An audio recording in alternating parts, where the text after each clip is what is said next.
grafik enhance di HDR dan juga super res-nya. Beh, teman-teman bisa lihat. Detailnya jadi lebih ngeri ya FPS-nya. Jadi tuh lihat, pergerakannya pun jadi nggak smooth. Jadi sebaiknya teman-teman aktifkan frame rate generation-nya.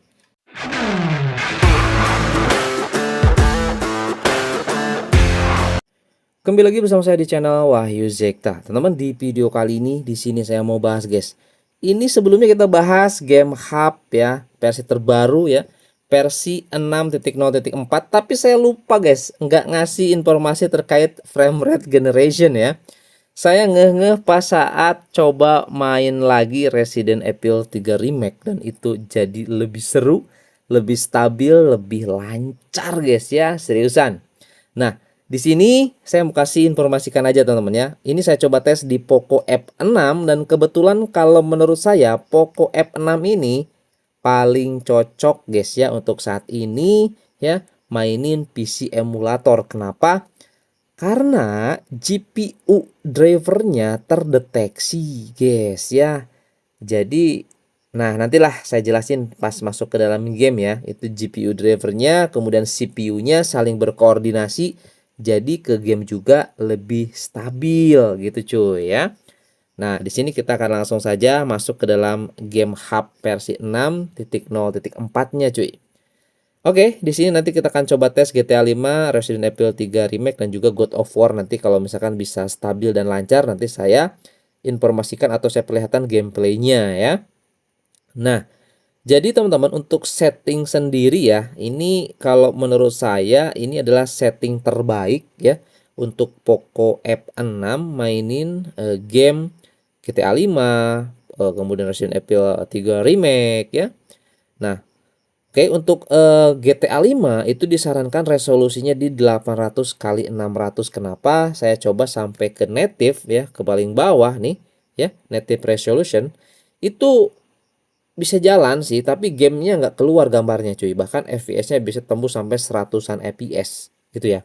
Itu saya sudah bahas teman-teman ya, detailnya di channel Wahyu Jekta tutorial. Nanti teman-teman bisa dicek aja.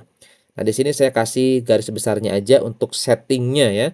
Compatibility seperti ini, dan di sini juga kita gunakan CPU core-nya unlimited. Untuk grafik sendiri kita gunakan Turnip 2610R4. Ini sih yang menurut saya paling oke di Poco F6. Untuk di game yang lain bisa menyesuaikan sih sebenarnya ya. Gitu guys. Jadi nanti kalau misalkan ada error juga di dalam game seperti grafiknya ngebug, itu masalahnya di GPU driver. Nah, itu sudah saya bahas juga di channel Wahyu Jekta tutorial. Nah, oke teman-teman ya, di sini kita langsung saja coba masuk ke dalam gameplay, dan saya mau coba perlihatkan gimana kalau kita coba main game dengan mengaktifkan fitur frame rate generation. Yuk kita lihat guys. Oke guys, di sini kita sudah masuk ya nih di dalam gameplay game Resident Evil 3 Remake. Teman-teman bisa dilihat di sini FPS-nya cuma dapat di 18-17 FPS. Nah, yang tadi saya katakan itu GPU-nya aktif ini. PKD 3D-nya terdeteksi. Astagfirullahaladzim, ya Allah Robi. Aduh, kaget sumpah guys. Lupa ternyata itu ada Zombie. Bentar-bentar, kita kill dulu. Aduh, ini kita tanpa frame rate generation ya. Tuh, cuman dapat 19 FPS. Aduh, lupa guys, jadinya kegigit deh kita guys. Ya. Nah, lihat teman-teman ya. Kita balik lagi di sini. GPU-nya kedeteksi ya. GPU dan CPU-nya dia saling berkoordinasi, cuy. Nah, ini guys. Ini yang dibutuhkan ketika teman-teman mainin game emulator ya, atau aplikasi emulator. Mau itu di Switch ataupun di Winlator ataupun di Game Hub. Nah, ini kalau keduanya ini kedeteksi aman, nah ini terbaik guys, gitu ya. Makanya sampai detik ini Poco F6 kalau menurut saya masih oke. Karena Poco F7 pun ini GPU-nya nggak kedeteksi guys sampai detik ini dari pas awal perilisan. Kirain mau ke unlock gitu ya, tapi ternyata nggak ke unlock. Nah, ini yang penting. Oke. Nah, di sini lanjut teman-teman, langsung aja kita coba di frame rate generation. Itu adanya itu nggak di settingan di awal sebelum main. Jadi settingannya itu adanya itu pas kita lagi main. Nah, ini ada di sebelah kanan. Oke, ada performance. Nah, teman-teman klik performance. Nah, di sini ya, Saya kalau di Poco F6 itu sebaiknya aktifkan GPU fast throw-nya. Oke, ini kita aktifkan. Kemudian frame rate generation-nya kita gunakan atau kita mulai dari balance aja. Balance, boom. FPS seketika langsung naik ke 40-an. Teman-teman bisa dilihat. Dari awalnya tadi cuman di 19 ya, 18, 17 fps, sekarang tiba-tiba langsung naik jadi 44 fps. Ini kita masih di balance tanpa cooler, suhu masih di 60, 58 ya, 60 derajat Celcius. Oke. Kita lihat gimana gameplaynya. Asik coy, lancar, lihat. Asik guys. Lihat, asik. Lancar ya, tuh di 40-an, nembak juga oke ya, tuh oke. Nah, ini kita sudah aktifkan frame rate generation. Kita coba matikan lagi ya teman-teman, frame rate generationnya kita matikan, boom. Lihat FPS-nya, FPS-nya langsung drop lagi di 20-an, 18 fps teman-teman bisa dilihat. Nah ya, FPS-nya jadi tuh lihat, pergerakannya pun jadi nggak smooth. Lihat tuh, pergerakannya pun jadi nggak smooth guys, nggak enak ini ya. Apalagi saya rekam di 60 fps pasti bakal kelihatan ya, tuh nggak enak. Nah oke, jadi sebaiknya teman-teman aktifkan frame rate generationnya, di balance aja ya, balance aja cukup kalau menurut saya. Yang penting gamenya masih stabil ya, enak gitu ya. Atau teman-teman bisa langsung di BOSS aja, ini di BOSS teman-teman ya. Langsung kita coba lihat. Ini kita coba gunakan yang BOSS. Tuh, lancar.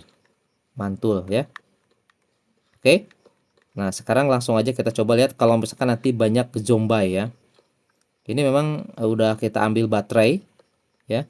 Kita langsung ke atas. Kita ledakan teman-teman. Kita lihat. Frame rate asik banget ya teman-teman ya. Selancar ini ya.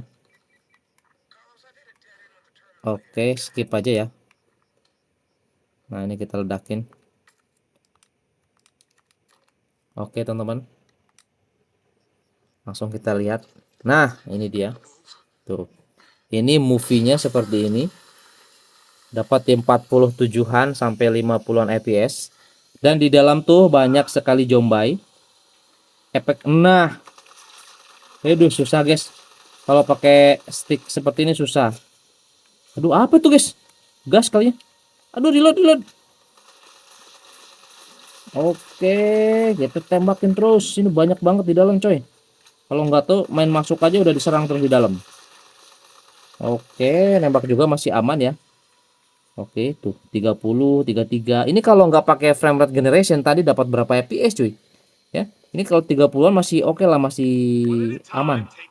Oke, nah masih ada di situ coy. Masih ada 2 polis. Ngerinya. Oh, astagfirullah. Kata dari mana? Aduh, itu dari mana coy? Itu dari mana anjay? Aduh, gigit lagi. Aduh, reload lagi. Oke, seenggaknya masih aman ya dalam keadaan berat seperti ini di 30 fps ya. Masih lumayan guys ya. Ini Poco F7 ya. Oke. Aduh. Waduh, reload lagi, Cok. Anjay. Kaget. Nah, cari aman aja lah, pakai rocket launcher aja. Di sini ada si clicker. Kalau nggak salah di sini ada ini, guys. Sip. First aid. Tuh lihat 60 fps cuy. Mulai stabil lagi ya. Kalau keadaannya nggak rame ke 60 fps. Udah mati kali rudal. Oke. Sip. Itu ya teman-teman ya, ini untuk gameplay di Resident Evil 3 Remake. Jadi make lagi. Jadi kalau pakai performance ya, kemudian di frame generation itu jadi lebih oke. Kita juga batasi ya limitasinya di 60 fps. Sudah, jangan terlalu kencang guys ya. Ini juga kita sudah boss ya, untuk di frame rate generationnya itu masih dapat seginian fps-nya. Jadi nggak mungkin bisa lebih dari 60 fps gitu cuy ya. Ini di Poco F7 untuk tes Resident Evil 3 Remake. Dan kalau kita coba di sini ada enhance grafik, ini kita bisa jauh lebih oke tanpa aktifkan CTR ya. Tanpa aktifkan CTR, kemudian kita pakai super resolution. Nah, ini grafiknya jadi bagus banget, teman-teman. Lihat. Seperti kayak di PC gitu ya. Ih, mantap coy. Nah, oke. Gitu guys, ini untuk di Resident Evil 3 Remake aja sih. Kalau di GTA 5 gimana bang? Oke, yuk langsung aja kita coba teman-teman masuk ke dalam gameplay GTA 5-nya ya. Kita lihat. Oke guys, ini kita sudah masuk di dalam GTA 5 Legacy. Teman-teman bisa dilihat FPS-nya cuma dapat di 30-an ya. 30, 32 FPS tuh. Kita lihat keluar teman-teman. Oke, ini dia. Suasananya. Wih, sunsetnya guys, lihat ya. Oke, cuman 28, 27 dan agak kurang enak mainnya. Kita langsung aktifkan frame rate generation, teman-teman. Langsung kita coba aktifkan, di balance aja dulu dan kita lihat FPS-nya langsung naik ke 60 FPS ya, teman-teman bisa lihat tuh. 60 FPS langsung naik. Mantap, guys. Oke, nah ini dia jadi lancar ya. Naik motor aja ah. Kita lihat.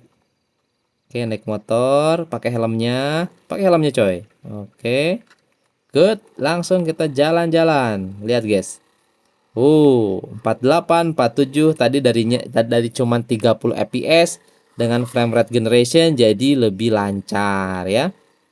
Oke, sejauh ini game hub versi 6.0.4 ini yang terbaik teman-teman ya. Keren ini ya teman-teman ya, keren banget sumpah.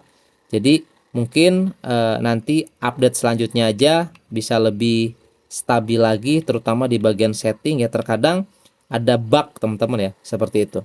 Nah, apalagi di sini kalau kita coba aktifkan performance graphic enhance di HDR dan juga super res-nya. Beh, teman-teman bisa lihat. Detailnya jadi lebih ngeri ya. Ini kita gunakan resolusi 800 kali 600 ya, apalagi kita tinggikan. Tapi ya itu sayangnya di GTA 5 Legacy ini kalau kita naikkan di atas 800 600 malah nggak muncul guys gambarnya. Mungkin keterbatasan ataupun mungkin bug di game hubnya ya. Nah, semoga nanti di update selanjutnya bisa jauh lebih bagus lagi. Lihat guys, pemandangan ininya, widih, keren banget coy. Lihat, FPS-nya tinggi ya, 50-an FPS bahkan sampai 60 FPS. Grafiknya juga bagus banget guys karena kita aktifkan HDR dan juga super resolusi. Mantap cuy ya. Oke, itu aja teman-teman ya untuk di tes kali ini sebagai informasi tambahan juga untuk terkait setting frame rate generation. Jadi itu sangat-sangat berguna sekali guys di game hub ini supaya meningkatkan frame rate-nya jadi lebih tinggi dan game lebih stabil. Oke? Itu aja, semoga ini bisa menjadi informasi dan referensi. Sampai ketemu lagi di video saya selanjutnya. Keren. Kita cegat nih guys. Mobilnya bagus soalnya nih. Mobilnya bagus nih, habis modif nih. Yang ngendarainnya cewek loh. Oke. Kita gaskeun. Mantep. Kayaknya ini bisa jadi koleksi guys. Bisa jadi koleksi ah, simpan ke garasi ah. Keren. Wih, mantap.